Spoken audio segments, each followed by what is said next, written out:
শেষ হয়েছে এফ গ্রুপের খেলা। রাউন্ড অফ 32-তে চূড়ান্ত হয়েছে দুটা দলের নাম এবং তৃতীয় দল কারা হলো সেটাও চূড়ান্ত হয়েছে আজ। বিশ্বকাপের গ্রুপ পর্বের ম্যাচগুলো শেষ হতে চলেছে একে একে। গতকাল সি গ্রুপের গ্রুপ চ্যাম্পিয়ন হয়ে বিশ্বকাপের নকআউট পর্বে উঠেছিল পাঁচবারের বিশ্ব চ্যাম্পিয়ন ব্রাজিল।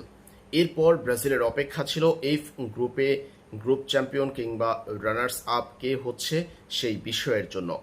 ব্রাজিল যেহেতু সি গ্রুপের গ্রুপ চ্যাম্পিয়ন হয়েছে, ব্রাজিলের প্রতিপক্ষ আসবে এফ গ্রুপের দ্বিতীয় দল থেকে।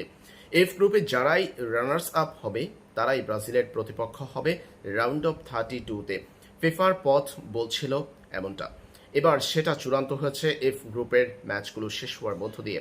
আজ নেদারল্যান্ডস হারিয়েছে তিউনিসিয়াকে 3-1 গোলে। অন্যদিকে জাপান আর সুইডেনের মধ্যকার ম্যাচটি ড্র হয়েছে 1-1 গোলে। এই ম্যাচ জাপানের উপর খুব বেশি প্রভাব রাখতে না পারলেও ব্রাজিলের জন্য স্বস্তি এনে দিয়েছে, কারণ ব্রাজিল গ্রুপ পর্ব থেকে নকআউট পর্বে চ্যাম্পিয়ন হয়ে উঠেছে। এরপর এফ গ্রুপে তারা পাওয়ার কথা দ্বিতীয় দল, এফ গ্রুপের দ্বিতীয় দল, আর সেই দ্বিতীয় দল হলো জাপান। এফ গ্রুপের পয়েন্ট টেবিলে সবার উপরে 7 পয়েন্ট নিয়ে আছে নেদারল্যান্ডস। তারা তিউনিসিয়াকে হারিয়ে 7 পয়েন্ট নিয়ে পয়েন্ট টেবিলে গ্রুপ চ্যাম্পিয়ন হয়ে নকআউট পর্বে উঠেছে। অন্যদিকে জাপান সুইডেনের সঙ্গে 1-1 গোলে ড্র করায় এফ গ্রুপের দ্বিতীয় দল তারা। রাউন্ড অফ 32-তে মুখোমুখি হচ্ছে ব্রাজিল এবং জাপান। ব্রাজিল আর জাপান রাউন্ড অফ 32-তে মুখোমুখি হবে। এই বিষয়টি চূড়ান্ত হওয়ার পর জানা গেল রাউন্ড অফ 32-র পর ব্রাজিলের সামনে কোন কোন প্রতিপক্ষ আসতে পারে বিশ্বকাপের ফাইনাল পর্যন্ত যাওয়ার ক্ষেত্রে।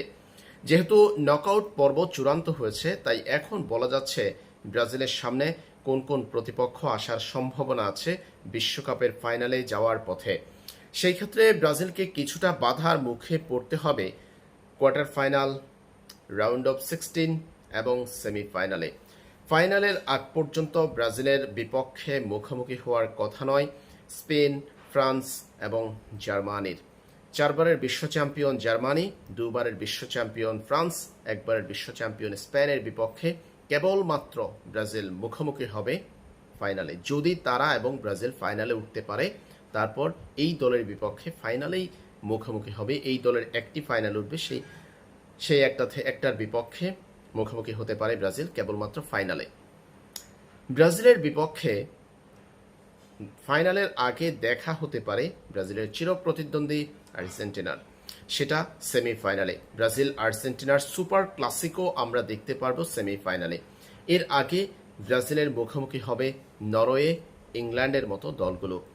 এই পথ যদি অনুসরণ করে ব্রাজিল প্রত্যাশিতভাবে জয় পেয়ে এগিয়ে যেতে পারে, সেই ক্ষেত্রে শেষ 32-এ জাপানকে পাওয়ার পর শেষ 16তে ব্রাজিল পেতে পারে নরওয়েকে এবং কোয়ার্টার ফাইনালে ব্রাজিলের প্রতিপক্ষ হয়ে আসতে পারে একবারের বিশ্ব চ্যাম্পিয়ন ইংল্যান্ড, এবং সেমিফাইনালে ব্রাজিল উরুগুয়ে কিংবা আর্জেন্টিনাকে পেতে পারে সেমির লড়াইয়ে। এরপর ব্রাজিল যদি ফাইনালে উঠতে পারে, তবেই ব্রাজিলের প্রতিপক্ষ হতে পারে জার্মানি, স্পেন, ফ্রান্সের যে কোনো একটা দল।